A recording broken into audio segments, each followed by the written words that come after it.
Donc, ouais, moi je suis Antoine Doury et je vais du coup vous présenter les travaux mes travaux de thèse. Donc, l'idée, c'était vraiment de travailler sur la construction de cette approche hybride, pour faire du downscaling. Et donc, voilà. Donc, j'étais encadré par Sébastien Gada et Samuel Somo ici à Toulouse. Et donc je suis vraiment à la fin de ma thèse puisque je vais soutenir, la semaine prochaine. Hem Donc, pour étudier l'évolution du climat et le climat en général, on travaille avec des modèles de climat qui sont des représentations du système climatique dans toutes ses composantes. En général, il y a un modèle par composante, voire plusieurs modèles pour une composante. Ces modèles sont forcés, tout comme le climat en fait, par des forçages extérieurs qui peuvent être naturels comme le soleil ou des volcans, ou des forçages anthropiques. Donc ces modèles sont basés sur les connaissances qu'on a de, de la physique du système climatique, sur des représentations grillées de la Terre. Donc en fait, c'est des grilles en 3D, pour représenter l'espace et aussi la profondeur de l'atmosphère, de l'océan et des surfaces continentales. Donc en fait, c'est une évolution, hem, donc on représente l'évolution temporelle de ces variables, des différentes variables qui vont représenter le système. Donc j'imagine que vous savez à peu près tous comment ça marche, un modèle de climat, je ne vais pas trop m'étendre là-dessus. Hem Donc l'idée, c'est de faire des simulations de long terme, donc plusieurs centaines ou milliers d'années. Heu et donc c'est des outils qui sont très, très chers et qui impliquent de faire des compromis, heu, entre la complexité du modèle, la résolution, et la durée des simulations. Dominique, est-ce que tu peux juste me dire si tu m'entends encore? J'ai juste, Oui, oui, on t'entend bien.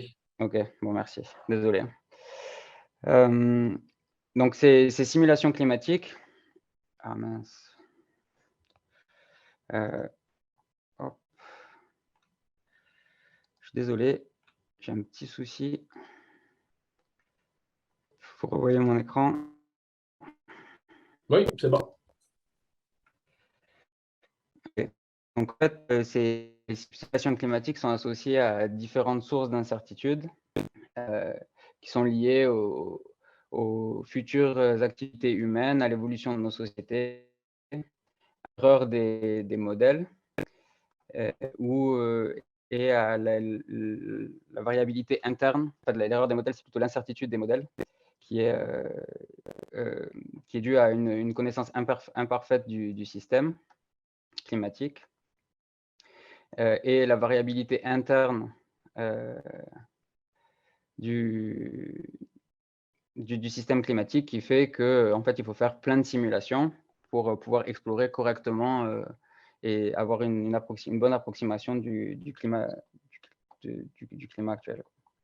Et donc en fait, il faut faire de grands ensembles, de simulations avec des différents scénarios prédéfinis, plusieurs modèles et à chaque fois plusieurs simulations. Donc le premier principaux, modèle de climat, c'est des modèles, basse résolution qu'on va appeler, modèles de climat globaux. Les modèles de climat globaux, qui ont une résolution horizontale typique entre 50 et 250 kilomètres. Donc en fait, c'est les modèles les moins chers les mieux moins chers qu'on peut faire. C'est le meilleur rapport, qualité-prix en quelque sorte puisque, c'est la résolution qui va nous permettre de faire de longues simulations en grand nombre et donc d'explorer un maximum d'incertitudes. Et donc ça va nous permettre d'étudier, le climat et le changement climatique à l'échelle, globale de l'échelle globale jusqu'à l'échelle sous-continentale. Donc par exemple à l'échelle du bassin méditerranéen par exemple ou l'ouest du bassin. Mais par contre, cette résolution est trop lâche pour nous permettre d'étudier le changement climatique, les impacts du changement climatique, à l'échelle d'un massif montagneux ou d'un trait de côte ou d'île. Et donc, en fait, c'est important d'aller faire un downscaling de ces simulations GCM pour créer à partir de cette basse résolution une information à haute résolution. Il y a deux grandes familles de downscaling. Le premier, c'est un downscaling statistique ou empirical, c'est-à-dire qu'en fait, on va chercher à trouver la relation statistique entre des inputs à basse résolution qui sortent de la GCM et des données de stations observées. Il y a différentes stratégies qui existent, qui vont en fait consister à différents outils mathématiques. Donc, le premier, ça va être une régression entre des prédicteurs et la variable qu'on cherche à downscaler, ou alors une correction statistique, ou alors encore, on va essayer de recréer une série qui est réaliste en fait. Donc, c'est des méthodes qui sont efficaces. Elles permettent donc, parce qu'elles sont basées sur des outils statistiques assez simples, et elles permettent de downscaler de grands ensembles de GCM. Par contre, elles ont deux principaux défauts. Le premier, c'est qu'elles reposent sur des sur des données d'observation qui permettent pas d'explorer en fait la plupart des régions du globe. Et la deuxième limitation, c'est qu'elle repose sur l'hypothèse de stationnarité de cette relation, qui en fait est apprise sur des données observées, donc dans un climat passé, présent, et qu'on extrapole vers un climat futur. Et il n'y a rien qui garantit que cette relation reste. Il n'y a pas plutôt des études qui vont montrer que cette relation va changer. La deuxième famille de downscaling, c'est un downscaling dynamique qui va être basé sur des modèles de climat régionaux. Voilà, si je pense que la plupart d'entre vous connaissez, mais c'est des modèles à haute résolution, donc à partir de 25 jusqu'à, pour les plus récents, au kilomètre de résolution. Donc, c'est des modèles qu'on va faire tourner juste sur un domaine à air limité. Ils sont forcés à leurs frontières par une simulation GCM. Donc, en fait, le RCM est emboîté dans la simulation GCM. Et il reçoit les mêmes forçages de scénarios socio-économiques, plus des forçages sur tout ce qui se passe au bord au niveau de la circulation atmosphérique, en fait. Ils ont le principal avantage de reposer sur les mêmes hypothèses physiques et la même connaissance physique du système climatique. Oh, pardon. Donc, il y a plusieurs études qui ont montré qu'il y avait une forte valeur ajoutée, ne serait-ce que parce que la haute résolution permet d'aller étudier et représenter certains processus plus finement. Et donc, notamment, les précipitations extrêmes sont mieux représentées, et aussi la dépendance du réchauffement climatique à l'altitude. Donc, le dynamical downscaling, les RCM, c'est un nouveau modèle dans le processus de projection des simulations climatiques, et donc c'est une nouvelle source d'incertitude. C'est pour ça qu'il faut créer des ensembles, des matrices, en fait, scénarios GCM, RCM, où on va prendre plusieurs scénarios avec lesquels on va forcer un maximum de GCM, avec lesquels on va forcer, donc pour faire un maximum de simulations assez longues, on va utiliser ces simulations GCM pour forcer un maximum de RCM. Et l'idéal, c'est de faire plusieurs membres de chacun de ces triplés. Et ça va nous permettre d'explorer les différentes sources d'incertitude, donc que j'ai expliqué tout à l'heure, les scénarios, l'incertitude liée au modèle et la variabilité interne à travers les différents membres. Le problème, c'est que les RCM ont un coût de calcul qui est bien trop élevé pour pouvoir faire pour remplir correctement ce genre de matrice. Donc nous, en fait, ce qu'on a cherché à faire, c'est vraiment dans ce cadre que se pose ma thèse, ce qu'on a cherché à faire, c'est de faire un downscaling hybride. On va chercher en fait à prendre les avantages des deux façons de faire du downscaling, statistique et dynamique. Pourquoi? Parce que, donc là, j'ai assez schématisé, mais les avantages et inconvénients de chacun matchent plutôt bien. Le statistical downscaling, c'est efficace, mais il est un peu taclé sur sa crédibilité en quelque sorte, puisqu'il a besoin de bonnes observations de data, des observations de bonne qualité. et il repose sur l'hypothèse de stationnarité. Par contre, le RCM, il est plus crédible en quelque sorte, où on a tendance à plus lui faire confiance parce qu'il est basé sur une connaissance physique et donc il peut explorer différentes régions et climats. Par contre, il n'est pas du tout efficace. Et donc, ce qu'on va chercher à faire, c'est à appliquer une approche de statistical downscaling dans un RCM pour apprendre et reproduire la fonction de downscaling qui est incluse dans le RCM en quelque sorte. Et donc ça va nous permettre de remplir la matrice et donc, on espère en tout cas d'explorer mieux les différentes sources d'incertitude liées à ces simulations. Donc ça, c'était donc l'introduction et je vais passer rapidement à la méthodologie. Puis dans un second temps, je vais chercher à évaluer le modèle, donc l'émulateur, dans un cadre parfait, en fait, de modèle parfait. Puis on va regarder ce que ça fait quand on applique à des simulations GCM. Donc, d'abord sur la méthodologie, je voudrais revenir rapidement sur ce que fait un RCM. Et donc, sur la fonction de downscaling, en fait, qui est inclus dans le RCM. Moi, je vois le RCM donc, de façon très schématique comme une fonction en fait, qui viendrait transformer une simulation basse résolution qui vient du GCM en une simulation à haute résolution. Sauf que le RCM, il est forcé uniquement au bord par le GCM. Et donc, à l'intérieur de son domaine, il peut dévier de ce forçage. Et donc, j'ai tendance à voir la fonction du RCM comme à la décomposer en deux parties. D'abord, il y a une partie de transformation de grande échelle et ensuite une deuxième partie de downscaling. Donc ça, on peut l'illustrer.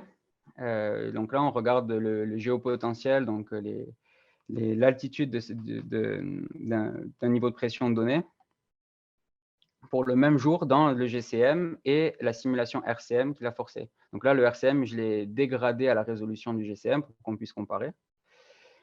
Et donc, notamment, on peut voir que ces deux cartes sont assez différentes. Il y a notamment une masse d'air chaude sur la Méditerranée qui, dans le RCM, est un peu plus basse.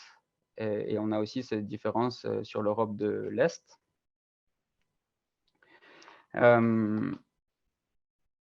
Donc, j'ai notamment calculé la corrélation entre ces deux cartes qui est de 0,83. Et je l'ai aussi fait pour tous les jours, entre ces deux cartes, pour tous les jours d'une année.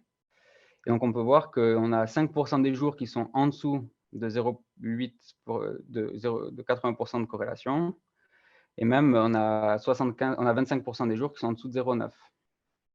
Donc, on a vraiment une transformation de la grande échelle. Et ensuite, une deuxième partie de downscaling où là, on va raffiner la résolution. Et en fait, il y a une vraie valeur, il n'y a pas tellement de valeur ajoutée sur le géopotentiel, mais sur la température, oui. Donc là, on voit vraiment, ne serait-ce que le relief apparaître, quoi. Donc, la fonction de transformation de la grande échelle, ce que j'ai appelé RCMT, elle est très probablement chaotique et elle a de grandes chances de dépendre du GCM qui force le RCM. Et en plus, on peut un peu interroger les raisons qui sont derrière cette transformation. Il y a plusieurs études qui ont tendance à montrer que ce n'est pas forcément pour de bonnes raisons. Donc, en fait, le choix fort qu'on a fait quand on a développé le RCM, c'est d'essayer de trouver le meilleur émulateur, le meilleur estimateur. Donc, c'est que le RCM, l'émulateur, ce soit le meilleur estimateur de la fonction de downscaling uniquement. Et donc, pour ça, en fait, on s'est placé dans un contexte de modèle parfait que je vais redévelopper tout de suite après. Donc, j'ai choisi une approche perfect prognosis, c'est-à-dire que je vais chercher à trouver la relation entre un jeu de prédicteurs qui va décrire l'atmosphère à basse résolution et la target variable, donc que je cherche à reproduire à haute résolution. Donc pour ça, je vais utiliser une approche d'apprentissage supervisé. Donc c'est-à-dire que pour calibrer mon émulateur, je vais lui montrer plein d'exemples d'input et d'output, donc basse résolution et haute résolution, pour qu'il apprenne à faire cette relation. Et donc, en fait, l'histoire de modèle parfait, c'est que je vais faire ça dans la simulation RCM. C'est-à-dire que je vais prendre tous mes inputs, je vais les dégrader à la résolution du GCM, parce qu'après, l'objectif, ce sera d'appliquer ça à un GCM. Et donc, je vais apprendre cette relation au sein de la simulation RCM. Donc ça va me permettre, une fois que cette relation est apprise, d'aller évaluer l'émulateur. Donc cette fois, je vais lui donner à manger encore des inputs qui viennent d'un RCM dégradé. Il va faire une prédiction et je vais pouvoir la comparer avec la vérité du RCM, qui normalement, là, il n'y a pas de grande transformation de grande échelle, donc ça devrait être exactement pareil. Et après, en fait, quand je vais appliquer, là, je vais utiliser directement les inputs GCM. Je n'ai pas besoin de les dégrader cette fois. Et je vais donner à l'émulateur qui produira quelque chose. Si jamais j'ai une simulation RCM qui a downscalé ce GCM, je vais pouvoir comparer, mais il n'y aura pas cette transformation de grande échelle. Donc maintenant, je vais aller un peu dans les détails techniques de qu'est-ce que j'ai mis dans l'émulateur. Donc là, on va regarder deux variables que j'ai émulées sur deux domaines différents. Donc la température de surface sur un domaine qui fait 64 grid points par 64. Sur le sud de la France et nord-est de l'Espagne. Donc là, on voit les Pyrénées, les îles Baléares. Là, c'est la côte atlantique et là, la mer Méditerranée. Donc, j'espère que vous voyez à peu près où c'est. Et l'autre domaine pour les précipitations, c'est un domaine qui est 4 fois plus grand, donc qui est centré sur les Alpes, en fait. Et donc, moi, pour le moment, j'ai travaillé avec un émulateur dédié pour chaque variable. Donc là, les inputs que je donne rapidement, l'idée, c'est de donner une bonne description des conditions atmosphériques du jour, puisque donc, ce que je fais, c'est en quotidien. Donc, il y a différentes variables en 2D, donc toutes ces cartes. Et alors, c'est important donc, de normaliser ces cartes, de faire en sorte qu'elles aient à peu près toute la même variance et la même… et qu'elles soient toutes centrées de la même façon. Donc, j'ai centré chaque carte jour à jour en utilisant une normalisation spatiale. Et donc, mes inputs 2D, que j'appelle input 2D, ils donnent une information spatiale, de la structure spatiale quotidienne de l'atmosphère. Et après, donc, je donne une information temporelle à travers un vecteur 1D qui va reprendre la moyenne. Donc ça, c'est tous les chiffres qu'on voit apparaître ici, la moyenne quotidienne, donc qui m'ont servi à normaliser mes cartes, pour chaque carte, donc, plus un vecteur qui va donner les concentrations de gaz à effet de serre, quelques constantes, et un vecteur qui va indiquer la saison. Donc ça aussi, je vais les normaliser en fonction d'une moyenne temporelle pour avoir toujours des variables qui soient à peu près avec qui aient la même variance, etc. Ça, c'est pour le modèle statistique, en fait, pour lui permettre pour qu'il ne donne pas plus d'importance à une variable qu'à une autre, juste pour une histoire de variance. Donc moi, l'émulateur que j'utilise, il est basé sur des réseaux de neurones. C'est pour ça que Dominique disait tout à l'heure que c'est moi qui avais l'émulateur le plus compliqué. Bon, en fait, ce n'est pas hyper compliqué, les réseaux de neurones. C'est une famille d'algorithmes qui est basée sur pardon, ça s'appelle des neurones formels en français, donc artificial neuron. Donc en fait, c'est les schémas qui est à droite. Là, en fait, c'est une simple combinaison linéaire pondérée d'un certain nombre d'inputs, qu'après on passe dans une fonction qui va transformer cette combinaison linéaire en quelque chose de non linéaire, en fait. Et en fait, c'est basé sur les neurones biologiques qui font à peu près la même chose. Ils reçoivent plein d'informations qui viennent des autres neurones et ils remettent un signal en fonction de ce qu'ils ont vu là, quoi. Donc, l'idée d'un réseau de neurones, c'est qu'on a plein de neurones qui sont organisés dans des couches. Et l'organisation de ces couches, ça va déterminer l'architecture du réseau. Je ne vais pas trop rentrer en détail là-dedans. Et donc, en fait, le réseau de neurones, il a besoin d'être calibré. Donc ça, c'est la phase d'apprentissage ou d'entraînement. Et donc, ça va correspondre en fait à l'optimisation de ces poids, de tous les poids du réseau, donc de chaque neurone. en suivant donc un apprentissage supervisé, ce que je disais tout à l'heure. On lui montre plein d'exemples des entrées et des sorties, et donc il optimise ses poids en fonction d'une fonction de coût qu'on lui donne. Notamment, les réseaux qui vont nous intéresser et qui vont m'intéresser, c'est des réseaux convolutifs, et ils m'intéressent parce qu'ils sont capables de traiter les images en 2D en fait. Ils vont considérer l'image 2D, ils vont faire passer des filtres pour essayer de décomposer ces images. Donc en fait, moi, mon réseau de neurones, il est basé là-dessus. Il est basé sur une architecture qui s'appelle UNet. Donc c'est plein, tous ces rectangles bleus là, c'est des convolutions, c'est des blocs convolutifs. Toutes les flèches bleues, pardon, qui vont en fait donc filtrer l'image. Ça, c'est tous mes inputs 2D. Je vais les filtrer pour avoir un vecteur encodé de ces inputs. Là, je vais y rajouter mon vecteur d'input 1D qui amène l'information temporelle. Et à partir de ces deux informations-là, qui sont considérées de manière équivalente par le réseau, je vais venir reconstruire mes images jusqu'à arriver donc à la taille d'image qui m'intéresse. Donc, pour la température, ça s'arrête ici, à 64 par 64. Et pour la pluie, ça va jusqu'à 128 par 128. Donc, il y a beaucoup de paramètres, 25 millions, mais en fait, ce n'est pas énorme pour un réseau de neurones. Il y en a qui font beaucoup plus que ça. Et ça prend à peu près 2 heures pour entraîner quand c'est sur le grand domaine, et 1 heure sur le plus petit. Là, j'ai choisi donc il faut choisir la fonction de coût dans le réseau de neurones, c'est hyper important. C'est ça qui va venir déterminer sur quoi le réseau va se concentrer.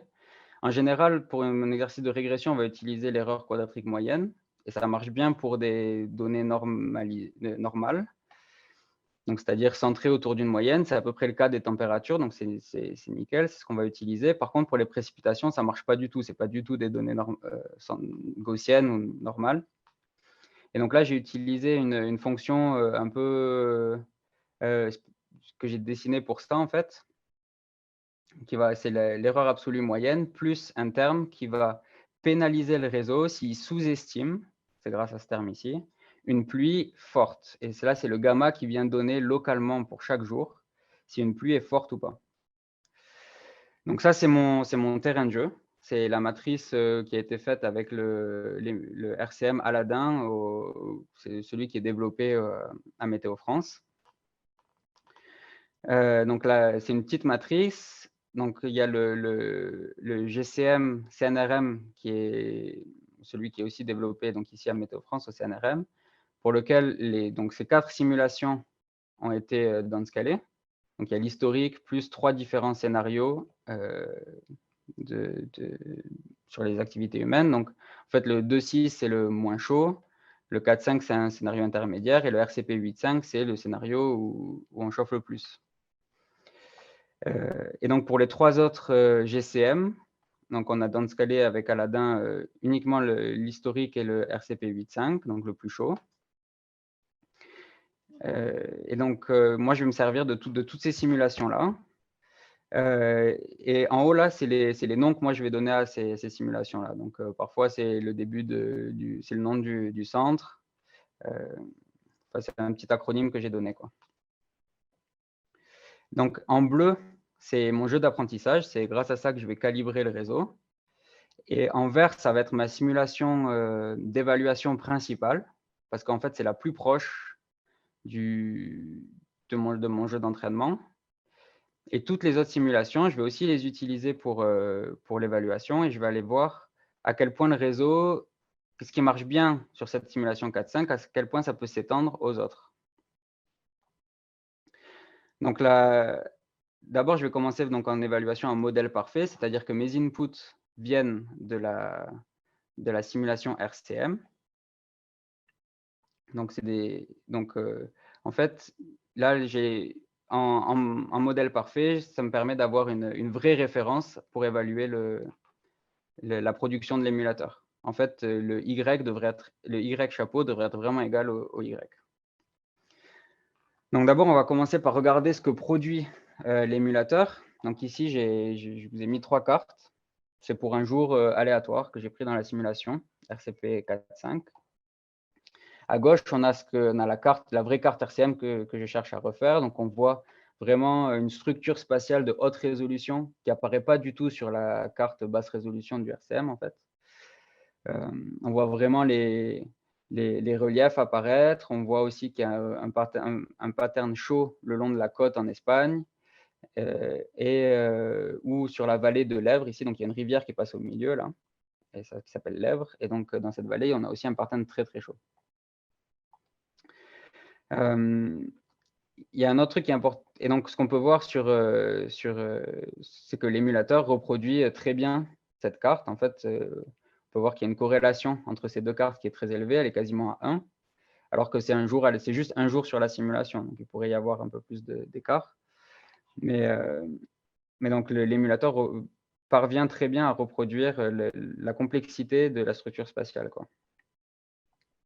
Ce qui importe, ce que je voulais vous montrer aussi sur ces cartes, c'est ces 3 scores-là.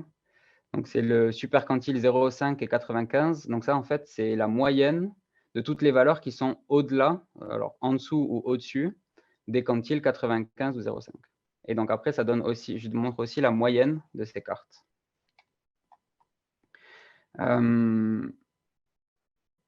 Donc, on peut aussi regarder des séries temporelles. Et donc, en rouge, dessous, on voit la série temporelle du RCM, en vert, celle de l'émulateur. Et donc, en bleu, c'est la série temporelle basse résolution, en fait. Donc, c'est 2,1 qui est au milieu des Pyrénées, là, sur un point, le point le plus haut que j'ai trouvé dans les Pyrénées, en fait, et un point qui est au milieu des Baléares, donc sur les îles, là. Et donc, ce qui est intéressant de voir ici, c'est que d'abord, l'émulateur il reproduit parfaitement la série en rouge. Et ce qui est intéressant, c'est que en fait, la transformation entre la courbe bleue et la courbe rouge, ce n'est pas la même pour ces deux points. Et dans les deux cas, l'émulateur s'en sort très, très bien.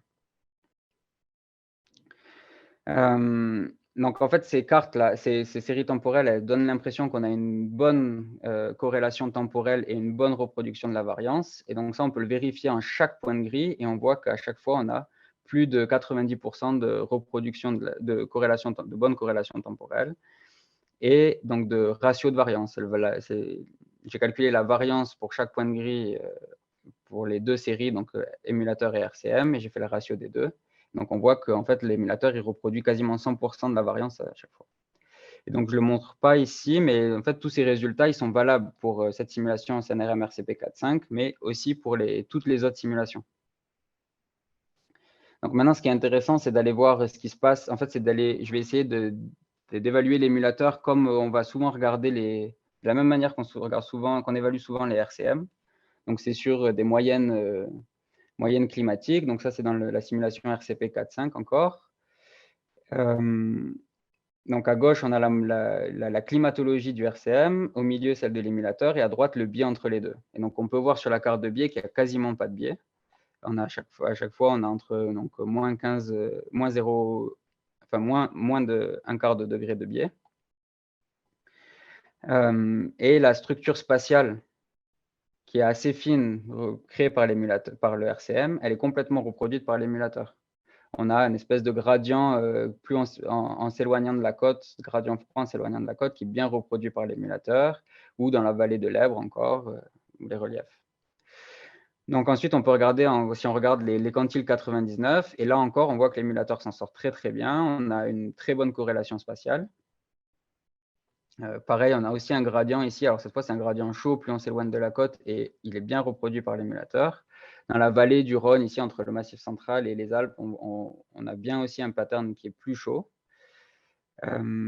Par contre, les biais locaux sont un petit peu plus forts que ce qu'on regardait en moyenne. C'est attendu parce qu'on va regarder des extrêmes. On va regarder une queue de la distribution, et donc l'exercice est plus difficile, quoi. Il y a moins de jours pour s'entraîner en fait pour l'émulateur. Et en fait, on retrouve le même type de biais que si on regarde les quantiles 0,1. Donc maintenant, on peut regarder ce qui se passe si on prend une autre simulation du RCM. Donc on est toujours un modèle parfait, hein. Donc c'est que les simulations RCM, mais celle-là, elle a été forcée par MPI, donc un autre GCM. Donc, la première remarque qu'on peut faire, c'est que cette simulation est 2 degrés, et en moyenne 2 degrés plus chaude, même un peu plus, que la simulation qu'on a regardée précédemment. L'émulateur arrive toujours à refaire la structure spatiale. Par contre, il y a plus de biais, notamment il y a une structure sur les reliefs avec un peu plus de biais en haut des Pyrénées et sur les Alpes. Donc après, ça c'est. Donc là, j'ai cherché donc j'utilise en fait. Donc là, je vous montre les résultats sur toutes les simulations que j'ai. J'utilise les 3 scores là, que j'ai pour résumer les cartes. Je les mets sur des barres comme ça, là, pour les résumer, en fait. Donc à gauche, il y a la simulation d'entraînement.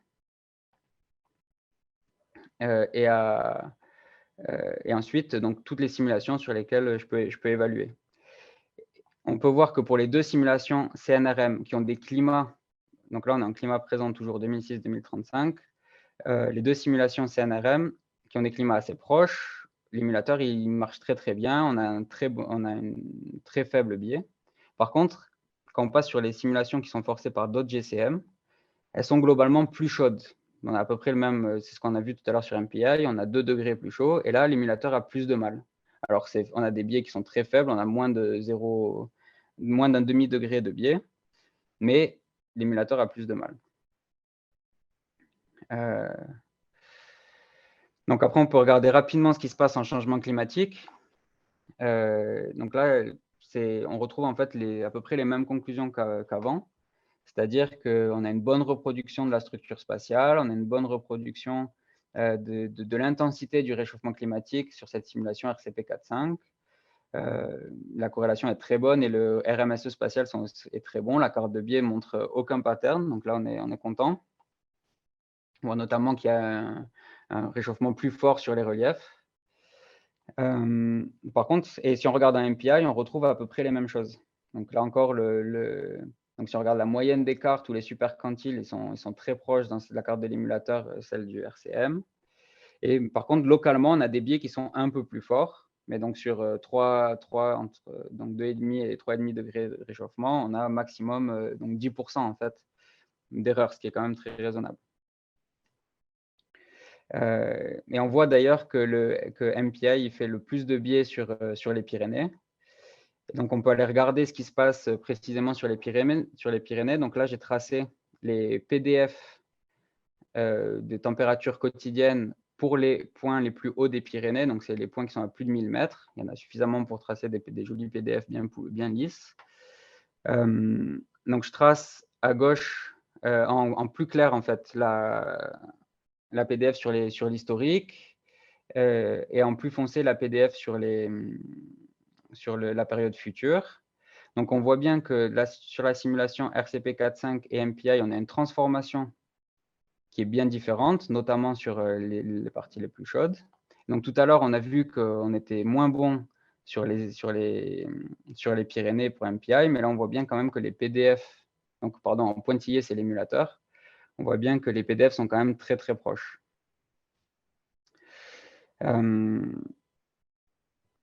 Voilà, donc ça, c'était pour les températures. Maintenant, on peut passer aux précipitations. Donc, juste pour rappel, on est sur un domaine qui est différent. Hein. Donc là, j'ai un plus grand domaine. Donc, d'abord, je voulais illustrer encore une fois ce que fait l'émulateur. Donc, les précipitations, c'est une variable qui est beaucoup plus compliquée, avec beaucoup plus de variance temporelle et spatiale. Donc, par exemple, on a 2 points ici, un dans les Alpes, pareil, à assez haute altitude, où on voit qu'il y a plutôt beaucoup de pluie et une forte variance. Par contre, là, on a un autre point à Rome, où donc en rouge, c'est la simulation RCM, c'est la série RCM.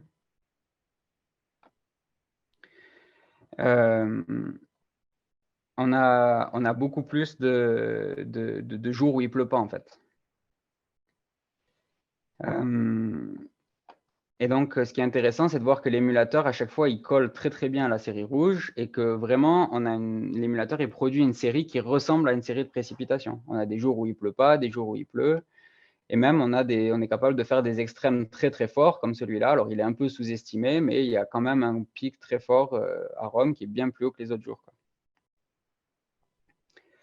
Vous m'entendez toujours? Oui, absolument. Ok, désolé. Du coup, on peut aussi passer à… donc, pareil, à une illustration pour certains jours. Donc là, j'ai choisi 3 jours au hasard dans la simulation. Donc, c'est 3 jours. À gauche, on a la basse résolution, en fait. Au milieu, le vrai RCM et tout à droite, la production de l'émulateur. Donc, c'est 3 jours qui sont assez différents. Les précipitations sont localisées sur des endroits différents, avec différentes intensités. Donc, en haut, on a les plus faibles pluies et en bas, les plus fortes. Et dans les 3 cas, l'émulateur, il recrée des cartes qui sont cohérentes, qui sont complètement ce qu'on pourrait attendre. On a la bonne intensité, les objets sont bien placés. Par contre, le reproche qu'on pourrait faire, et ça se voit surtout sur la carte du bas, c'est que les objets sont un peu trop baveux. En fait, on voit dans le RCM qu'il y a ces structures très, très fortes, très, très précises, que l'émulateur n'arrive pas à reproduire. C'est un peu attendu parce que l'émulateur, il cherche à minimiser quelque chose. Et donc ça, c'est quand même, il y a de grandes chances que ce soit très aléatoire. Et donc ça, je ne vais pas vous montrer ici, mais j'ai fait une étude orientée objet, en utilisant le score SAL, que vous connaissez peut-être, sur certaines régions qui sont connues pour des précipitations très intenses, donc les Cévennes notamment. Et donc, on a bien vu que le RCM, il faisait des objets qui étaient bien placés, avec la bonne intensité, donc un bon max et une bonne amplitude totale de pluie. Par contre, ils sont un peu trop, c'est des objets qui vont être un peu trop baveux. Donc maintenant, on peut regarder sur des scores de climatologie. Donc, on peut d'abord la moyenne. Donc, à gauche, il y a la carte RCM. C'est aussi pour la simulation RCP 4.5, hein, pardon, je n'ai pas écrit là.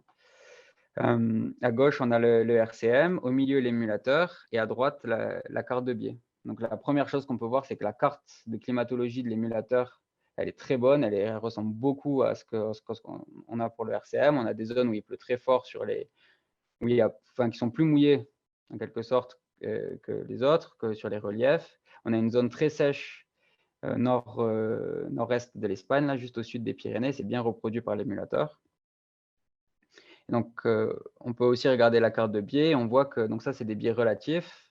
On a un maximum 15% de biais entre ces deux cartes. Donc, c'est vraiment très bien. Ce qu'on peut remarquer, c'est que les biais de pluie où il pleut trop, c'est les endroits où il pleut le plus, et les biais où il pleut pas assez, en quelque sorte, c'est les endroits où il pleut le moins. Donc, on a tendance à exagérer ces extrêmes. Donc là, j'ai rajouté les cartes de quantile 99 et de pourcentage de jours secs qui viennent montrer qu'en fait, on arrive bien à refaire les extrêmes de pluie, puisque là encore, on a 10-15% de biais maximum et même encore moins pour les jours secs. Donc, l'émulateur s'en sort vraiment très bien pour ces deux aspects de la distribution qui sont en fait compliqués à reproduire. Le nombre de jours secs, c'est vraiment l'occurrence de pluie. Il arrive bien à refaire ça et en même temps, il arrive à refaire les rares jours où il pleut beaucoup. Donc ça, c'est vraiment l'apport du terme de régularisation que j'ai ajouté. Et donc, on l'a poussé aussi avec une analyse de la PDF, de la forme de la PDF avec un score qui était présenté d'Umberto et al. 2020. Donc ça, je vais peut-être passer parce que je commence à voir, ça commence à être un peu long. On peut regarder le changement climatique. Donc, pour deux simulations, CNRM 4.5 et MPI 8.5, en été et en hiver.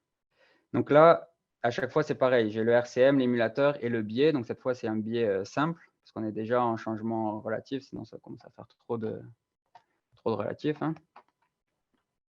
On ne voyait plus grand-chose. Et donc, ce qu'on voit sur ces cartes, c'est qu'à chaque fois, on a des patterns de changement qui sont très différents, des intensités différentes. Et donc, à chaque fois, l'émulateur reproduit très bien ces changements. Donc maintenant, on va passer à l'application sur des simulations GCM parce que c'est le vrai exercice, c'est ce qui nous intéresse. Donc, je vais reprendre les mêmes simulations. Donc, c'est les mêmes émulateurs, je ne les réentraîne pas. Et je reprends les simulations GCM qui ont forcé celles que j'ai utilisées en modèle parfait jusqu'à maintenant. Comme ça, je vais pouvoir aller me comparer un petit peu avec les RCM, tout en gardant en tête qu'il y a cette histoire de transformation de grande échelle. Et je vais principalement utiliser la RCP 4.5 ici encore.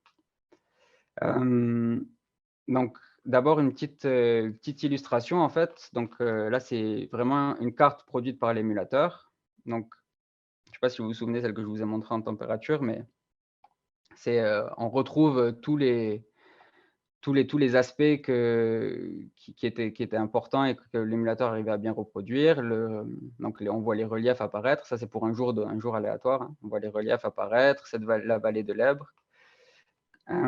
Et donc, si on regarde la série temporelle pour les deux mêmes points que tout à l'heure, ça ressemble à une série de températures. Donc, c'est rassurant. L'émulateur n'a pas explosé. C'est ce qui pourrait se passer avec des réseaux de neurones. Ça n'a pas explosé parce qu'on lui a donné une source d'input différente, quoi. Et par contre, ce qui va se passer quand on va comparer avec le RCM, si on regarde les cartes en haut, le RCM, il a une carte différente pour ce jour-là. Et donc, si on regarde la carte de biais, on voit que l'émulateur, il est beaucoup plus chaud, notamment sur le nord de mon petit domaine, là, sur le sud de la France. Il est beaucoup plus chaud que le RCM. Et si on vient comparer avec le GCM, on retrouve, enfin, si on vient comparer à grande échelle, en fait, entre le GCM et le RCM dégradé à la résolution du GCM, on retrouve exactement le même pattern. Donc, en fait, la carte de l'émulateur, elle a la bonne structure spatiale, elle est différente du RCM, mais cette différence, elle semble cohérente avec la grande échelle qu'il a drivé, qu'il a forcé l'émulateur. Et en fait, on peut voir pareil sur les séries temporelles. En bleu, en vert, donc on a l'émulateur. En rouge, le vrai la RCM. Et en bleu, le GCM. Donc, on peut voir ces deux événements là, donc en août, enfin cet événement en août notamment, où la courbe verte et la courbe rouge décrochent complètement. Et en fait, ça semble cohérent vraiment avec ce qui se passe dans le GCM. Et on a la même chose ici en fin décembre, fin novembre. Donc après, on peut regarder ce qui se passe en climat présent, donc sur des cartes de climatologie. Encore une fois, si on regarde la carte de l'émulateur, elle est plutôt cohérente. On voit bien aussi l'apport de l'émulateur. En fait, on voit toute l'information de haute résolution apparaître. Elle n'était pas du tout sur la carte GCM. Par contre, c'est différent du RCM. Et donc, si on regarde la carte de biais, on a un vrai biais autour de, en moyenne, 1 degré jusqu'à 1,5 degré. L'émulateur et la carte de moyenne sur un climat présent de l'émulateur est plus chaude que celle du RCM. Et si on va regarder la grande échelle, donc cette fois, je regarde la température à 7,5 hectopascal, donc ça c'est des inputs, c'est un input à l'émulateur.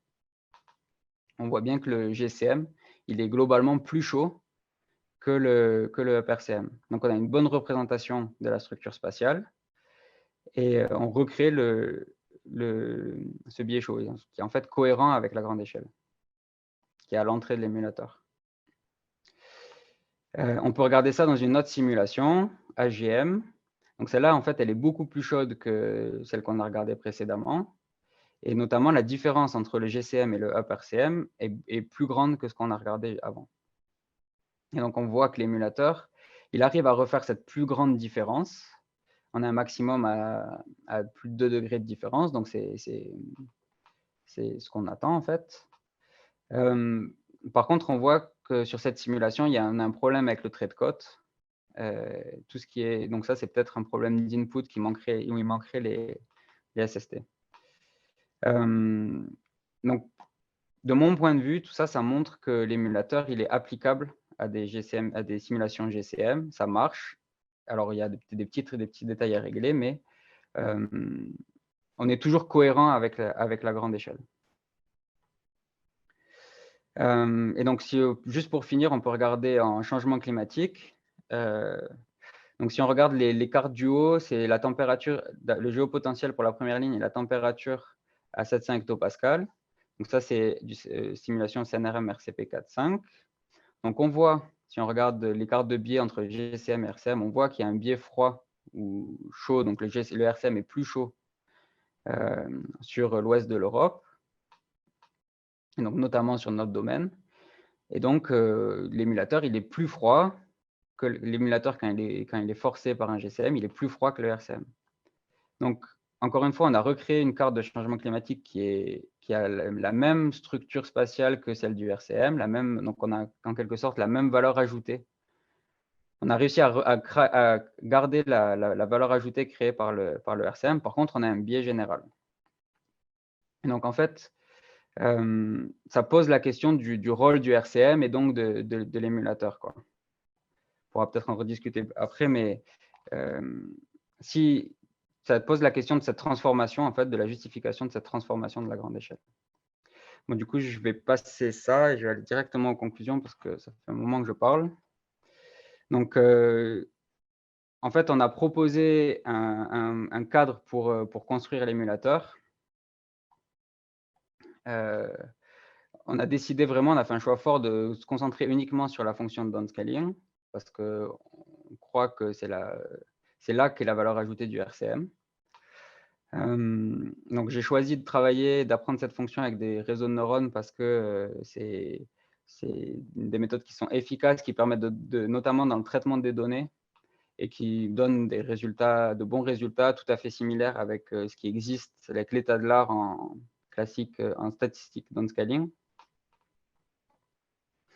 On a vu que l'émulateur, il était capable de bien apprendre cette fonction de downscaling qui est dans le RCM.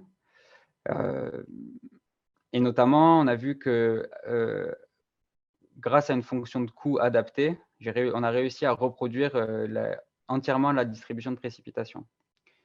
Alors, il y a encore des marges de progression, il y a quelques limites, notamment avec les extrêmes de température et notamment avec l'extrapolation vers un climat beaucoup plus chaud. Donc ça pose vraiment, ça pose vraiment l'importance du choix du jeu d'apprentissage. En fait, j'ai essayé aussi d'entraîner l'émulateur en utilisant des simulations plus chaudes. Et on a bien vu que ça corrigeait ce biais, quoi, le biais que j'ai pu montrer tout à l'heure. Il y a quelques soucis aussi sur les quelques extrêmes de précipitation. Les points trop pluvieux, enfin les fortes pluies sont trop fortes et les petites pluies pas assez. Et donc, c'est un autre résultat qui est important, c'est que l'émulateur semble être robuste quand on lui donne en entrée des simulations GCM. Il produit des séries réalistes, donc avec la bonne structure spatiale de haute résolution. Par contre, et il est toujours cohérent avec sa grande échelle. Par contre, c'est vraiment difficile de correctement l'évaluer, quoi. D'arriver à dire OK, j'ai une différence par rapport à ma carte de RCM. Est-ce que ça, c'est dû à la transformation de grande échelle ou à une erreur de l'émulateur? Et donc, au niveau des perspectives, donc, on va essayer de corriger les petits défauts qu'il y a. Une perspective importante qui sera mon travail pour les prochains mois, ce sera vraiment d'essayer de monter en résolution, en fait. Donc, passer aux modèles régionaux CPM, donc modèles à convection qui permettent la convection, qui ont 2,5 km de résolution et en horaire, c'est très important pour les précipitations surtout. Puis il y a tout l'aspect multivarié aussi qui est assez important. Est-ce que les deux émulateurs que j'ai là, donc ils ont les mêmes inputs, est-ce que la cohérence entre les inputs, ça suffit pour assurer la cohérence entre mes cartes de précipitation et de température? Ou alors est-ce qu'il faut faire un émulateur multivarié? Il y a pas mal de choses à améliorer quand on peut réfléchir pour les réseaux de neurones. Donc, notamment, est-ce qu'on pourrait faire des approches stochastiques, pardon. Il faudrait voir en fonction des utilisateurs si ça peut être intéressant. Et après, bien sûr, il y a plein de perspectives d'application. Donc, si vraiment ça marche et si vraiment on veut se concentrer sur la fonction de downscaling, c'est-à-dire qu'on croit que la transformation de grande échelle du RCM n'est pas justifiée, alors on peut se lancer à downscaler de grands ensembles de simulations GCM. Ça va nous permettre d'un côté d'explorer mieux les incertitudes et de l'autre d'aller explorer des scénarios extrêmes. ouais, je vais m'arrêter là parce que je pense que j'ai largement dépassé le temps qui m'était accordé. Merci, Antoine. C'était vraiment très intéressant. Il y a plusieurs questions déjà. Donc, je vais commencer peut-être avec Dominique, tiens. Dominique Paquet. J'ai battu Martin. OK. Oh, Martin. OK. Est-ce que vous m'entendez tout? Moi, je vous entends. On a 3 ordi dans la même salle. On t'entend J'entends un écho. ouais. Mais là, est-ce que vous m'entendez? Oui, t'entends. Oui, c'est mieux. OK, c'est bon. C'est un peu compliqué. OK. Merci beaucoup, Antoine. C'était vraiment super intéressant. J'avais des tonnes de questions, là. Mais je voudrais juste avoir peut-être un peu plus de détails sur le choix du fait d'utiliser seulement Aladdin et le CNRM pour entraîner ton émulateur. Parce que, je peux me permettre d'une analogie vraiment bâtarde, là, mais je pense que dans les couples de MRC et GVCM, c'est un peu comme les couples dans la vraie vie. Des fois, il y a des dynamiques qui s'installent. Puis si tu changes un des partenaires, la relation, la dynamique va changer. Ce qui fait que si, pourquoi est-ce que vous êtes concentré à entraîner juste ce couple-là et non pas utiliser, par exemple, une simulation Aladdin pilotée par MPI, de manière à ne pas orienter la réponse de l'éliminateur vers la dynamique du couple Aladdin-CNRM? Alors, donc merci pour la question, mais je l'ai fait. En fait, j'ai utilisé... moi, je vais peut-être repartager l'écran, en fait. Je voulais vous voir, mais...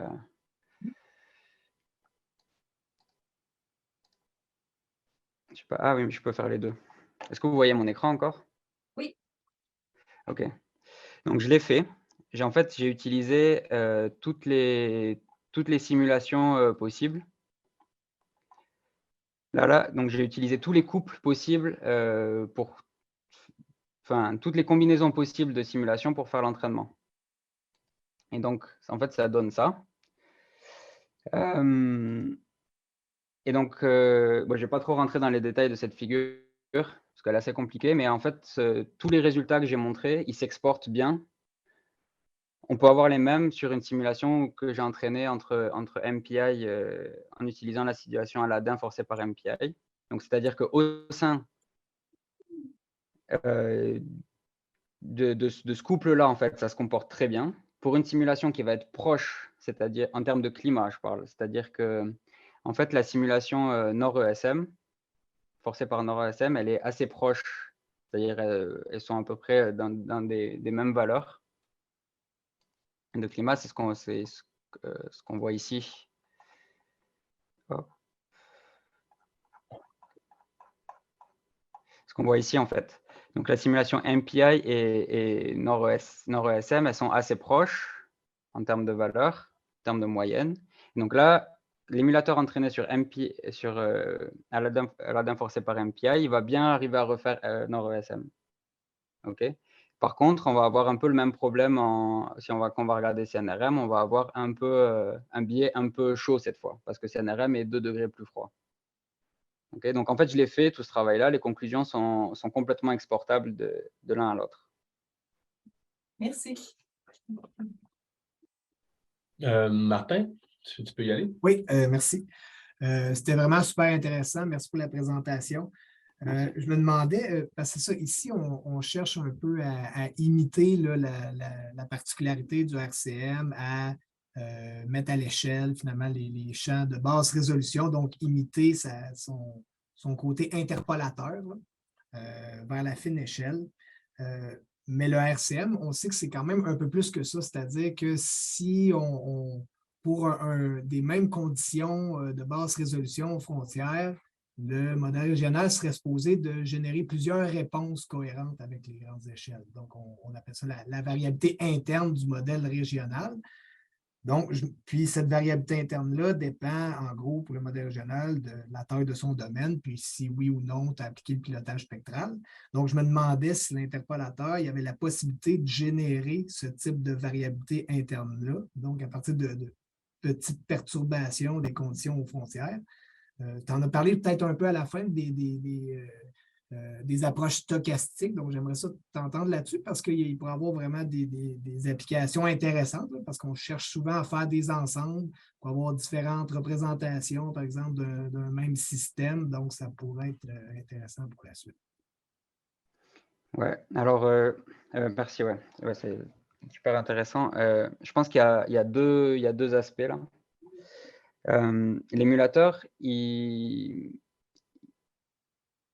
n'est pas forcé aux frontières du domaine, en fait. Mhm. Il donne, si on regarde la carte d'input, euh,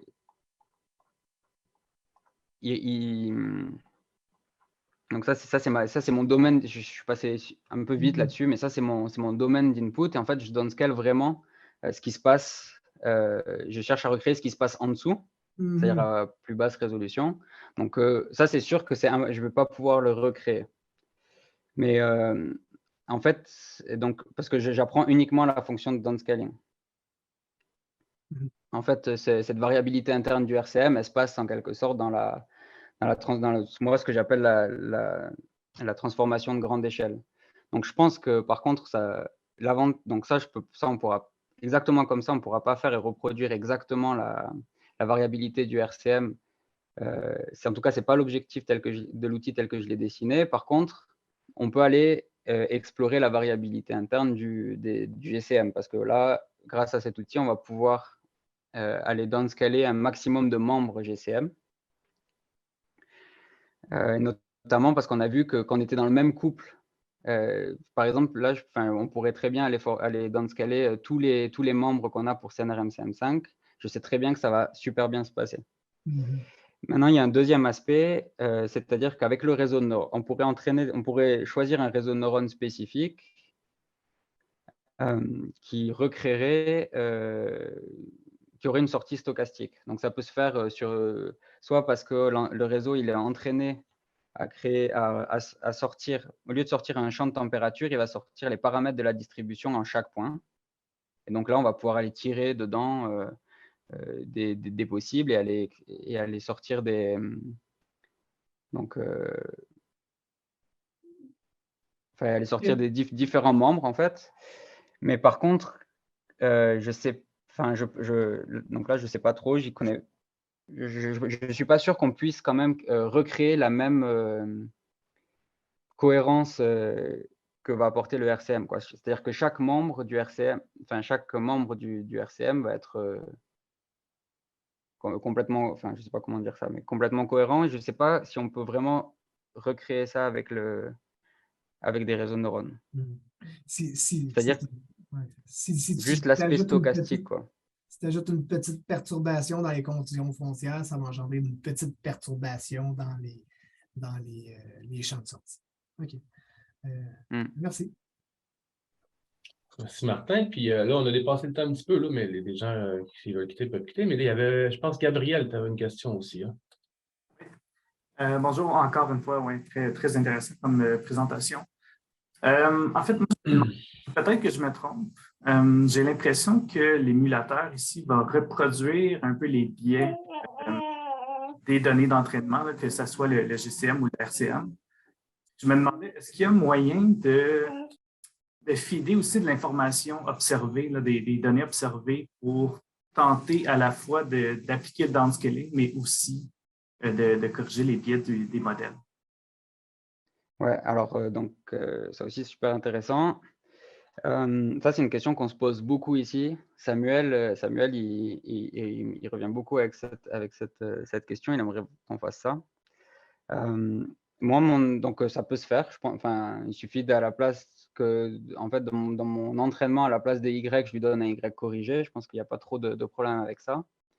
Mais par contre, j'ai l'impression en faisant ça en fait, du coup, je repose l'hypothèse de stationnarité du downscaling statistique classique, quoi. C'est-à-dire qu'il n'y a pas grand-chose qui garantit que cette correction qu'on va pouvoir appliquer au RCM en climat présent, elle tienne en futur. Et donc, moi, je vois vraiment l'émulateur, je le vois vraiment comme un moyen de créer des énormes ensembles de simulations à haute résolution.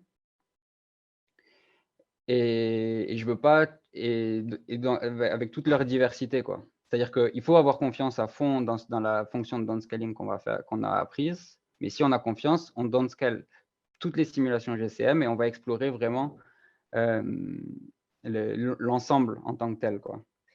Et donc, donc ça peut se faire. Mais je sais pas, enfin, ça a creusé, quoi. Mais je sais pas si c'est je sais pas si c'est le plus souhaitable, en fait. J'ai l'impression que quelque part, on perdrait un peu l'avantage d'utiliser un grand ensemble, quoi. Mais moi, après, je suis vraiment pas un expert de la correction de biais, donc Merci, Antoine. Il y a d'autres petites questions, là, si tu as encore un peu d'énergie, là, je vais non, moi, profiter. il y a pas de problème. Moi, j'ai Ouais. largement dépassé sur le temps. C'est surtout, Ouais. moi, je En fait, suis OK pour j'ai rester. 2 questions. J'ai Philippe Lucas-Piché puis David Huard. Mais on ne veut pas te déranger Ouais. trop longtemps, il est quand même tard chez vous. Donc, Non, non, il y a pas de souci. Après, je rentre chez moi, ne t'inquiète pas. Philippe, je te laisse poser la Tout le question. temps. Salut Antoine, je suis content de voir Salut. tes progrès depuis un an, depuis que je ne travaille plus à Météo France. Donc, merci pour ta présentation. Tu as montré un exemple là, de mise à l'échelle dynamique ou à travers ton émulateur là, pour un cas d'automne. On voyait que c'était peut-être plus baveux, comme tu disais. Par contre, je comprends le concept. Là, tu pars de la grande échelle, tu fais de la fine échelle. Ça s'applique peut-être bien en hiver ou en automne. Mais en été, où est-ce que les choses sont beaucoup plus locales, beaucoup plus stochastiques ou non linéaires, je dirais, à cause des processus convectifs, est-ce qu'il y a une limite à l'approche? Alors, moi, j'ai pas vu de j'ai heu, alors je l'ai pas spécialement regardé, mais j'ai pas vu de problème spécifique en été. Alors je sais pas si je les ai là. Non, je les ai pas. J'ai tracé par exemple les cartes de climatologie. En fait, je les ai un petit peu, en changement climatique. Bon, c'est bien caché, mais j'ai tracé les cartes de climatologie, en été, enfin par saison, et j'ai pas vu de problème. Après moi, je travaille en quotidien Ouais, ouais, c'est ça, c'est l'aspect et donc quotidien et à 12 kilomètres. Donc je sais pas à quel point ces processus, ils ressortent à ce moment à ces échelles-là. Mais quand tu entraînes ton modèle, tu l'entraînes sur toute une année. Donc, ça ne fait pas une distinction été-hiver ou ça ne fait pas une distinction convectif ou grande échelle. Là. C'est vraiment un entraînement général, si Bah, on lui, il le veut. voit un petit peu quand même. Je lui dis pas ça c'est l'été, ça c'est l'hiver, mais un peu quand même. Je lui donne un vecteur de cosinus-sinus en fait, un couple cosinus-sinus qui va lui indiquer, où est-ce qu'il est dans l'année. OK. Mais c'est pas mais enfin donc s'il se passe quelque chose qui est saisonnier, il le retrouve. À cause que tu lui dis un peu. Ouais, ouais. Il OK. sait faire la différence entre l'été et l'hiver, quoi. Enfin entre 2 saisons. Puis dans le futur, où est-ce que tu aurais plus d'humidité à cause de plus d'une température qui est plus élevée, plus chaude, là, avec l'histoire de Clausius Clapeyron, bon, des extrêmes plus puissants, est-ce que l'émulateur va être capable de faire des extrêmes plus puissants ou comment j'essaie de Bah, du penser, coup, là. c'est en fait, c'est là, c'est exactement, pareil, j'ai pas assez insisté dessus, mais c'est exactement l'intérêt de l'émulateur, de pouvoir apprendre dans le futur. C'est-à-dire que je compte pas sur l'émulateur pour aller extrapoler. Il va pas aller inventer des pluies plus fortes que ce qu'il a vu dans son jeu d'entraînement. Ouais. Mais si j'ai OK. bien construit mon jeu d'entraînement et que je lui ai montré, des simulations où il fait beaucoup plus chaud, beaucoup plus humide, où on voit vraiment, Claudius Clapeyron et donc avec des Ouais. extrêmes de pluie beaucoup plus forts, qu'il a vu ça dans l'entraînement, il va être Ouais. capable enfin, en tout cas, je pense qu'il va être capable de le refaire. Mais c'est pour ça que enfin ça se voit même rien qu'en température. Donc, j'ai fait le test, c'est dans le j'ai pas du tout mis la ref là dans la présentation, mais dans le papier qu'on a publié, heu, il y a une petite partie dans laquelle je montre qu'entraîner l'émulateur que dans le passé, ça marche pas. On n'arrive pas du tout à refaire le futur OK, ben ça et répond à donc, l'ensemble. Ouais. OK. Ben, merci pour ça répond à l'ensemble de mes questions. Là. Je laisse la place à David. Là. Merci pour Oui, ça. David, merci avec Philippe. plaisir. David, c'est à toi. Merci. Qu'est-ce qui empêcherait une équipe de modélisateurs globaux d'utiliser la même approche avec une version de modèle global, basse résolution, modèle global, haute résolution, faire l'entraînement sur, dans le fond, 2 résolutions du même modèle, puis complètement skipper la partie RCM? Rien. Je pense que c'est complètement faisable. Et juste, il faut que le modèle global à haute résolution. Enfin, oui. Oui, je pense qu'il n'y a pas de problème. Est-ce que ça signe la fin des modèles régionaux? Pour une énième fois dans l'histoire des modèles régionaux, on a dit ça. Alors non, parce qu'il faut quand même un jeu d'apprentissage qui soit suffisamment grand. Ce que je disais tout à l'heure, c'est que donc là, j'ai montré que, un peu rapidement, mais j'ai montré que quand j'entraîne sur la simulation forcée par CNRM et que je l'applique à MPI, qui est globalement en fait 2 degrés plus chaud. En fait, ça peut se voir sur, je crois que j'ai une petite, voilà là. Donc là, ça c'est les moyennes annuelles pour mes 6 simulations. En bleu foncé, là, c'est donc en haut, c'est le RCM. En bleu foncé, c'est mon jeu d'entraînement. Et les autres, c'est toutes celles sur lesquelles j'apprends. Et donc, on voit bien que MPI en rouge, elle est globalement 2 degrés plus chaud. Mais on voit que j'ai vu que je n'arrivais pas à refaire complètement les extrêmes les plus chauds, notamment. Donc, c'est pour ça que c'est important d'avoir un jeu d'apprentissage qui est suffisamment grand et qui donne suffisamment de simulations différentes, les plus variées possibles, pour lui montrer un maximum de choses différentes, pour explorer en fait le domaine des possibles au maximum. Et après, à l'intérieur de ça, on va pouvoir refaire un maximum. Donc, si vous avez un modèle global à haute résolution avec lequel on peut faire plein de simulations, alors il n'y a plus besoin du RCM, mais ça, je pense que c'est de manière générale même, quoi. J'imagine qu'il y a une courbe d'apprentissage aussi à avoir, là, comme tu as eu, Antoine, avec ce genre d'approche-là. Écoute, je vais conclure ici. Là, moi, j'aurais eu des questions aussi, mais je vais plutôt profiter de la connexion avec toi pour t'es posé par email. Mais c'était vraiment très intéressant. Là. Moi, je trouvais ça déjà prometteur quand j'avais vu des résultats il y a quelques temps déjà. Là. C'est très cool comme résultat. Puis, écoute, moi, il me reste juste à te souhaiter bonne chance pour ta défense de thèse qui est dans 2 semaines. Merci. Écoute, je suis pas mal sûr que ça va bien aller, moi, quand je regarde ces résultats-là. Donc, voilà. Merci beaucoup, Antoine. Merci à vous. Encore. Je suis désolé d'avoir été un peu long. J'aurais préféré laisser plus de temps aux questions, mais je me suis un peu... Ben, c'est parfait. Je pense qu'on était content de voir autant de résultats que ça. Je pense que tout le monde a trouvé ça vraiment intéressant. Allez, merci encore. Cool. Et quand vous voulez. Génial. Au revoir. Salut. Bye.